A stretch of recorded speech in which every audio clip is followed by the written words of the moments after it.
Welcome to the Athlete's Compass Podcast, your North Star for mastering endurance training and holistic health.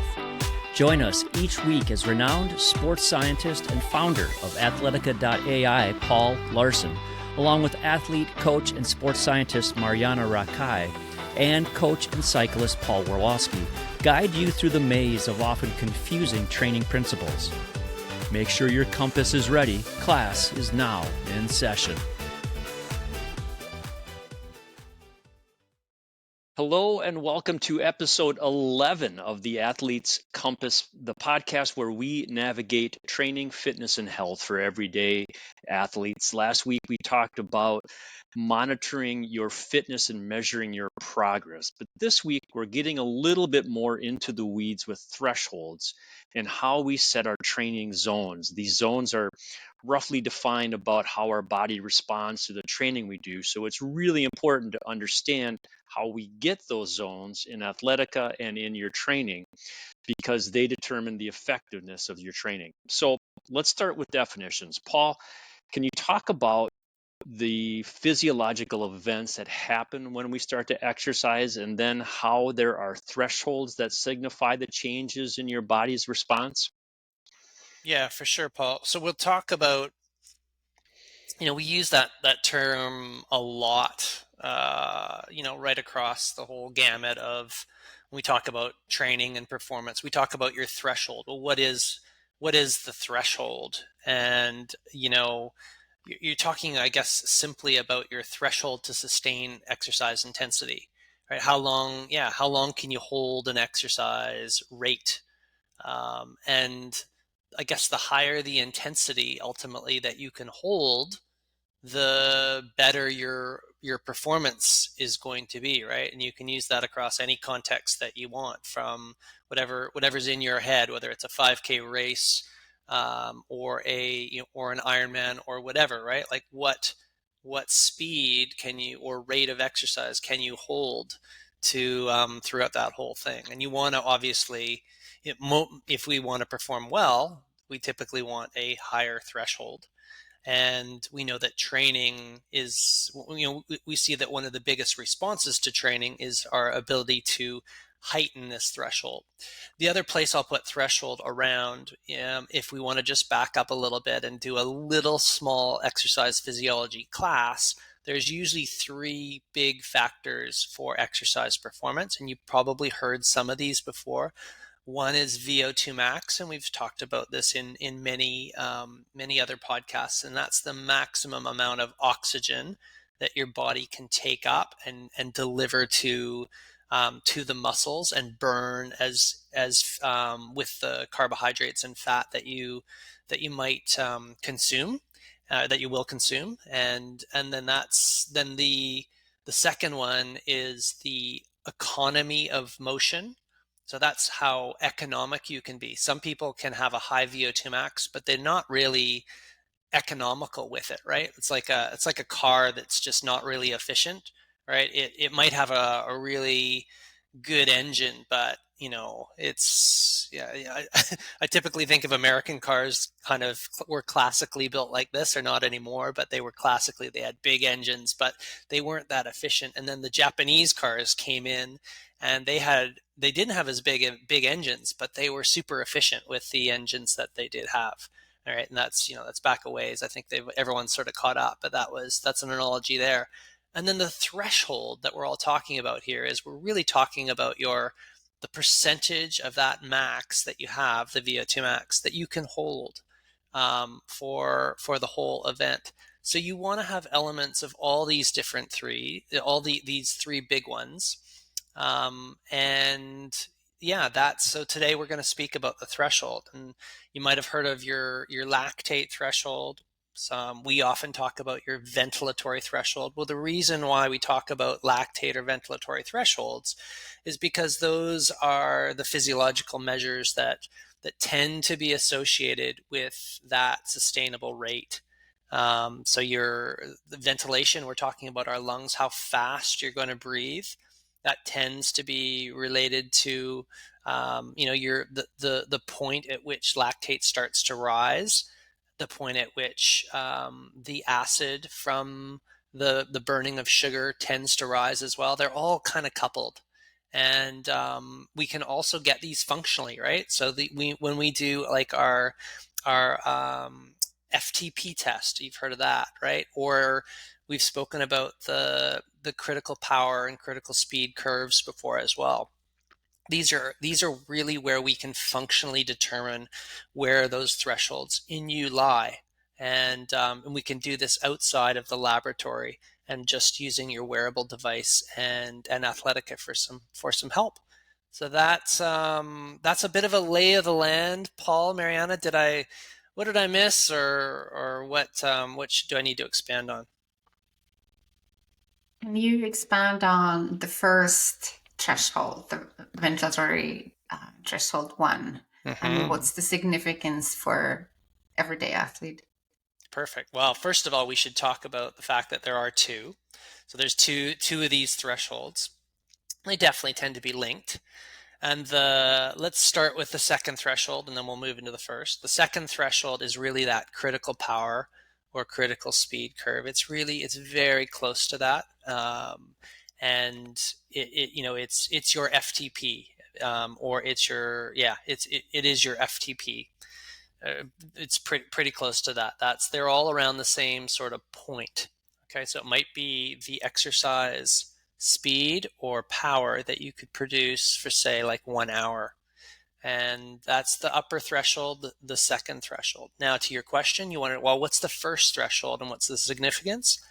The first threshold, and you will find this on your power and pace profiles on Athletica. And the significance of it is it really represents your homeostatic exercise intensity. Homeostatic means balance in physiology, and it means that you're in equilibrium with a pace that it's like your all day pace. I can comfortably do this all day. It's that steady pace. It is the same zone 2. Ultimately, it's right around the upper zone 2 kind of level. It's around your MAF, your maximal aerobic fitness intensity. And that's the significance. The significance is that it is your all day pace, and it's exercise below that intensity isn't that stressful on your body. It's where we need to be doing, remember the polarized 80-20 model. It is where you need to be doing the bulk, around 80% of your work in your training, ultimately, if you can. And so it has lots of different significances from both the overall training standpoint and from the pacing standpoint. So pacing, to expand on that a bit, like if you're going to do an Ironman, you don't want to start out at your second threshold, which I have done before. Because remember when you start out, you're pretty hyped up about being an Ironman or whatever, right? And this is the classic expression that we see with individuals, including myself. I'll put myself there as well in an Ironman post-race report. I absolutely killed my bike, and I'm saying you were walking, right, exactly. And then it's, of course, but again, we're above homeostasis, right? So we're burning matches ultimately all through that, and you're getting a great bike, and then you just got nothing left for the run. Of course, if you want to perform well in an Ironman, you can go back to look at the Cindy Maloney blog on the Athletica website. You'll see a classic example of what perfect pacing is, where she's ultimately going at her first threshold throughout the whole Ironman. She's at her all-day pace, and she just basically has the entire day of picking off athletes that are doing the opposite, that are killing the bike. You know what I mean? So that's the big significance of it. Two significance: one, training 80% of your training below that first threshold. Second, around that pace, plus or minus a couple percent, is where you want to be targeting your all-day pace for something like an ultra-distance event. My first Ironman was a complete opposite. I did not kill the bike, but I ran really well. So maybe we need to find out, the balance. The balance. The balance. So let's say that we have an everyday athlete who wants to do 10K run. does the ventilatory threshold 1, is that still important for somebody who wants to go at that ventilatory threshold 2 for 45 minutes or an hour? Yeah, context. So it just really, really depends on who we're talking about here. I would say the majority of us, probably that is ideal to be, doing still a polarized training plan where, but we're still focusing on quality work during the preparation for the 10K. I will say that there tends to be good support also in the more well-trained athlete for more of a pyramidal type training plan. And pyramidal is more like a pyramid where it goes, there's quite a bit in zone, like the zone 1 and 2, and then zone 3. There's a fair bit of training in zone 3 as well, and there's a little bit of training in the upper echelon, the top zone 4 5s, and this is also called the Norwegian method. But tends to be reserved a little bit more for more well-trained individuals, and it tends to, or the time crunched athlete, they can also potentially benefit. We need to be a little more careful with the stress that's implemented in these. And but as we often say, there's more than one way to skin a cat when it comes to training. And here is a classic example. There's lots of different ways to do this optimally, and it will always depend on the context. I would start polarized, and then, as you become a more advanced athlete, you might want to play around with a more pyramidal type approach if you're just a singular 10K running athlete.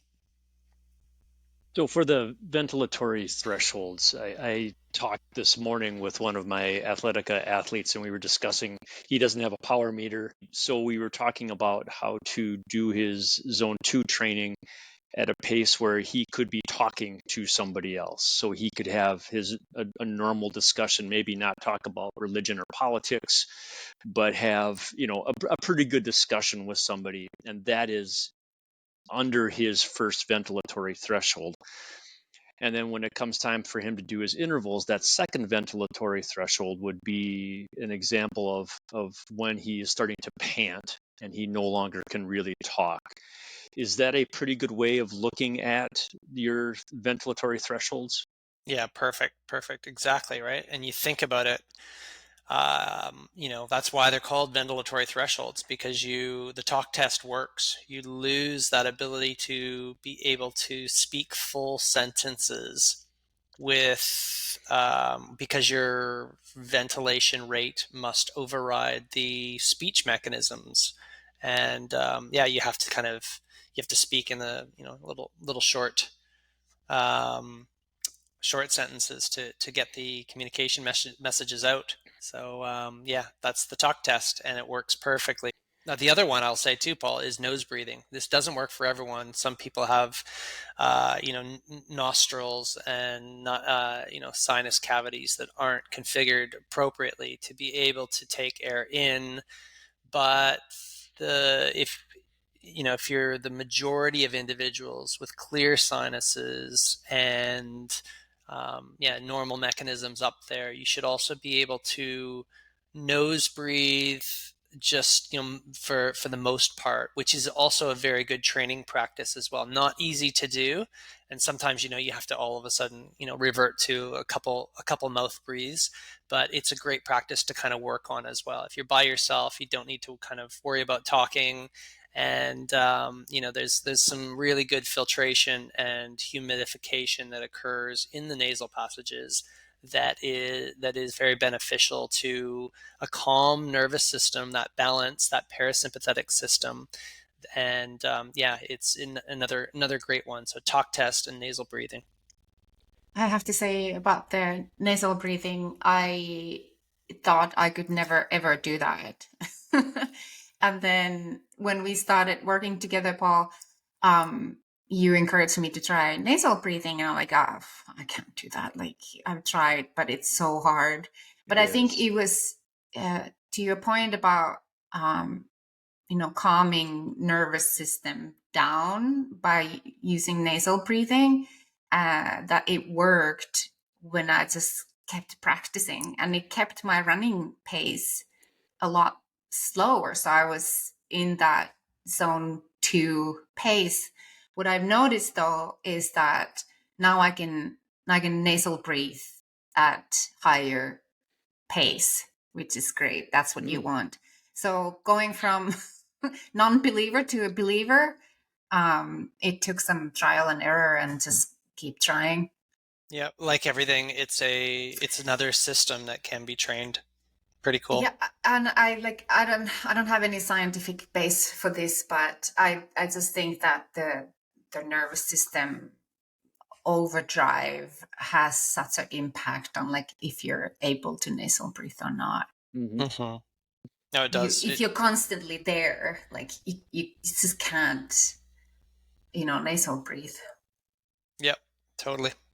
And if you can learn to breathe through your nose and then down into your belly as opposed into your collarbones or into your chest and more shallowly, that also really helps calm. At least it calms me on long rides. That's what I don't know if you can see this, but I've got breathe tattooed on my arm. Wow. I love that. That's why, is just to practice breathing and calm myself down, because otherwise you're breathing through your collarbones and it's you sound like a dog trying to get your breath. And if I can just shout out to a really fantastic book, Breathe by James Nestor. It is just it teaches sort of all of these things. It's really not even in the exercise context, but all of these principles are still they still hold true. Alex Hutchinson as well. He was on the Training Science podcast with me, and he also did a review of these sorts of techniques as well. So yeah, they're really great. Like Marjaana's kind of learned, for keeping us in balance, in homeostasis, parasympathetic high, calm nervous system, which is what we want. That's really what we're trying to do in this, with the whole training process, right? We're going away from that no pain, no gain mentality, and we're doing something that is more sustainable and healthy for us. We know healthy athletes are, it's the more sustainable long-term, method that anything else is just not sustainable. You're coming to us eventually.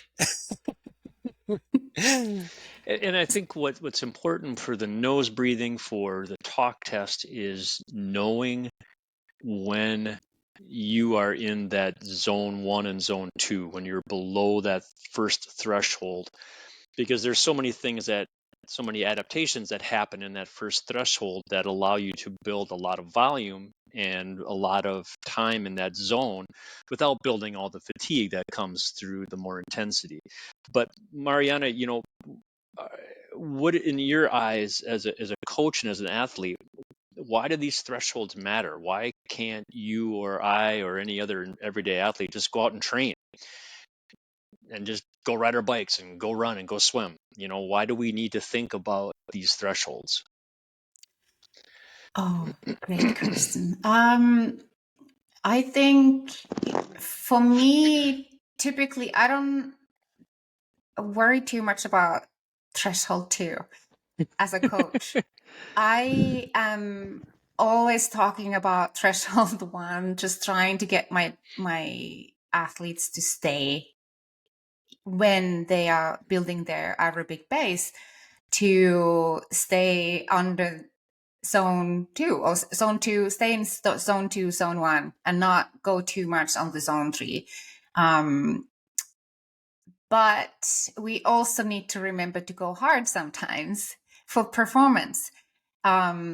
So for my athletes, threshold 2, we do the tests, we set the intensity zones. I try to teach them how it feels using RPE, and so that they learn their own bodies and how they can kind of calibrate any progress. Okay, so I'm running 5:30 and it feels RPE 3, but couple of months ago, maybe I was running 6 minutes per K, and it felt like RPE 4. So they can tell that, okay, I'm clearly, getting fitter. But I don't really talk about, lactate threshold, so FTP. I don't try to boost their training so that it boosts their FTP, because I don't think that that's the most important thing. But You go more by, you're trying to train your athletes to go more by feel? Yes. Yeah. Okay. And I don't train them I don't see the importance of trying to get a bigger number on FTP, for example. I'm just thinking one of the things we haven't explained well to the listener, I don't think, is around some mechanisms of, well, why does Marjaana care so much about this first ventilatory threshold? And she cares about it because she knows that all the exercise that's done below that first ventilatory threshold is done by the burning of fat, right? We talked about, when I was kind of going through the thresholds, I was talking about the burning of sugar versus the burning of fat a little bit. We burn sugar, that's when the lactate kind of spins out through the mechanism of glycolysis, the metabolic mechanism of glycolysis, to bring us energy by burning of sugar. Well, we want to do as much work as we can by the burning of fat, because there's no byproduct. There's no lactate byproduct in that. There's only carbon dioxide and water, which your body has no problem dealing with, right? We'll just breathe out the carbon dioxide and we'll just hang on to the water. No problem. That's the whole efficient oxidation kind of process that occurs. So imagine if you had a system that was so built up on that, efficient metabolic process, and you were just like, imagine if you could burn fat to the same level right now that that you might be doing your FTP at, or whatever, right? Imagine that was just like all fat burning. Well, people, like, if you look to Ironman winning performances, they take your hero, whether it's Mark Allen, Dave Scott, Dan Plews, Christian Blumenfeld, etc. These guys have these engines that can burn fat to super high levels. That's what they've trained.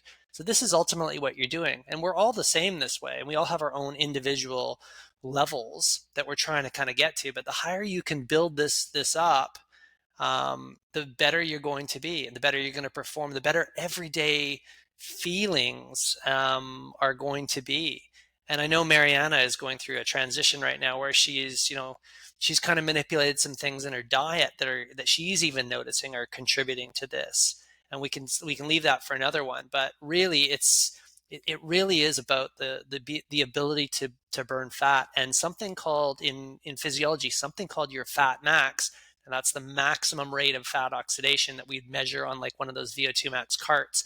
The higher we can get that, the better everything else is. It's the foundation, right? It's the whole foundation that upon everything else that's built. So this relates totally to the threshold thing that we're talking about, right? So that's why we're trying to do the bulk of this work under our first ventilatory threshold, because we're trying to build that base, build that foundation of aerobic fat metabolism, right? And carbohydrate is a short-term limited source. You only get so much, right? You only get about 2,000 kilocalories stored on all of our bodies. Everything else, that's why the big push to take in these big amounts is everything else has to be taken on board. So why wouldn't you totally enable everything on board to be oxidized? And that's the whole process of getting your training right, which we're talking about, generally polarized with lots of exercise intensity below the first ventilatory threshold, and then also adding to it as well with a really good nutrition program. So we can save that for another day. So Paul, when I first started using Athletica, and when my athletes started using Athletica, we started with the test week, which is not a lot of fun, but it's useful. But why do we have to go through those tests? I mean, how do those tests help Athletica understand who we are as riders and runners and swimmers?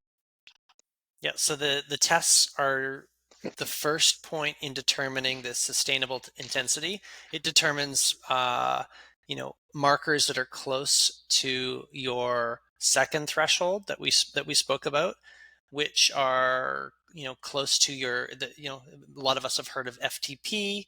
It's really we're getting markers of this. We've spoken in previous podcasts on our critical power or our critical velocity in running or critical swim speed. It's really getting the marker of that second threshold, and then we just take an estimate from that second threshold into your first threshold. The two are very much related. It won't always be perfect, but that's the very first test, and then we can refine that a little bit with the other tests that's there as well, and that's the MAF tests. These are, again, they're not perfect, but they're giving us more indications of where the first thresholds lie. And again, just a shout out to our coaches, our Athletica coaches. This is really where the coaches can come in and help to refine that for the user. So we get a sense from those tests where the thresholds might be, the first and second threshold, so that Athletica can then adapt and get a better sense of where we should be doing our training. That's right. Yes. Yeah, for sure. So you're basically getting a calibration of where you are with all of these thresholds, and all of your subsequent training sessions will be calibrated in accordance with your own fingerprint, right, from that threshold, right? So that's why the testing is really important. We see some individuals coming to Athletica and they'll just skip the tests. Well, yeah, it's not always a great idea, because it's the old expression, garbage in, garbage out. Gigo, we really won't know much about you, and you can't expect the tests or the training sessions to be that great, because Athletica really knows very little about where those markers lie, so it won't really know what your zones are. So it's not a super idea to miss those out, unless the context of that you are that you look at the test itself and it just feels too hard. Well, and you're actually not ready for it. That can occur. But generally speaking, if you're like the majority of Athletica users that come in and you're fairly experienced as an athlete, then you should definitely try to do the test. I can see some people don't like testing because they just put so much value in them, and it can be scary. It can be intimidating to do your test. I think, though, personally, I love test weeks because it gives me a benchmark where I'm at that moment. So say, for example, I'm new to Athletica and I ran 5K a couple of years ago. I'm using that time to, estimate my thresholds and intensity zones. And then Athletica uses that to calculate the load. Well, it's 2 years ago. I'm not going to be in the same fitness level than I was 2 years ago. Anything can have happened. And now you're getting that garbage out, right, in your training plan. So if you feel like test week is intimidating and you put value into the test result, maybe just hook up with a friend and go for a little hard run. Just make it into a game. But just like remember that if you want to progress and if you want to see results, you need to put a pin to where you are today. And then you can come back, 7 months later, okay, I started here and now I'm so much fitter and I can actually quantify it, what my progress was. So make it into a game if you're a little bit intimidated by test week. Paul, that leads me to a question. I started Athletica when I was just recovering from surgery. And so I get a lot of reminders, do you want to, update your thresholds, your VT1, your VT2. Is that something we should be doing on Athletica? Absolutely. Yeah, for sure. If you get again, context is everything.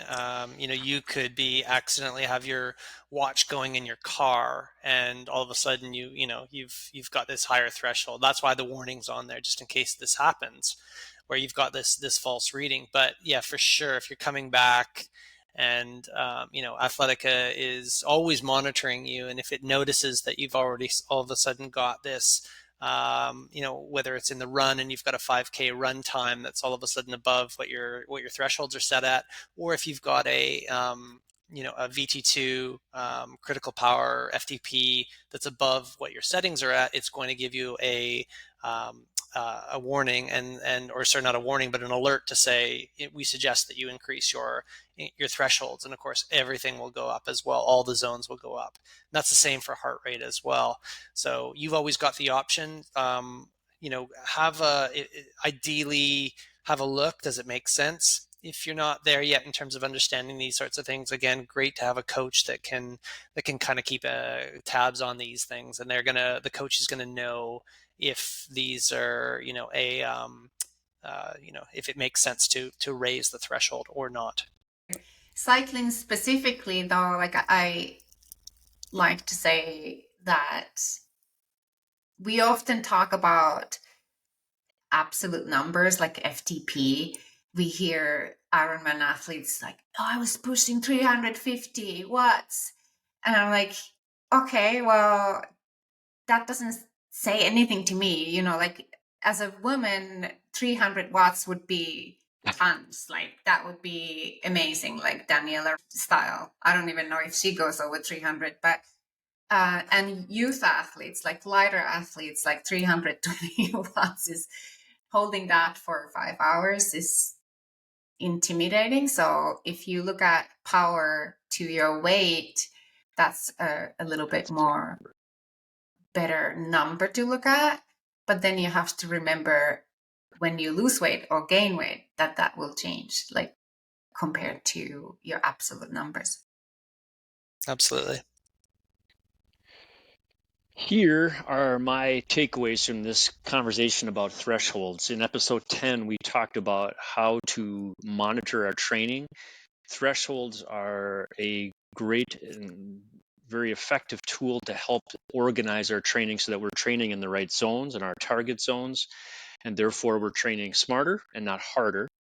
Number 2, we need to understand our approximate first and second thresholds in order to train smarter within the correct zones. Particularly, learning your zone 2 helps you burn more fat and therefore build more volume. The talk test works really well to help you understand your ventilatory threshold. And number 3, using a tool like Athletica's Power Profile can help everyday athletes understand and do their workouts more efficiently with better pacing or better power. That is all for this week. Keep the questions coming. Thank you for listening, and join us next week when we talk about the 80-20 guideline for organizing your training time, another controversial topic. For Marjaana Rakai, Dr. Paul Laursen, I am Paul Warloski, and this has been the Athletes Compass podcast. Thanks for watching. We hope you enjoyed another episode of the Athletes Compass podcast, your guiding light through the complex world of training for your endurance sport. For a deeper dive into the science, listen to our companion podcast, the Training Science Podcast, and check out the AI adaptive training platform, Athletica.ai. Thanks.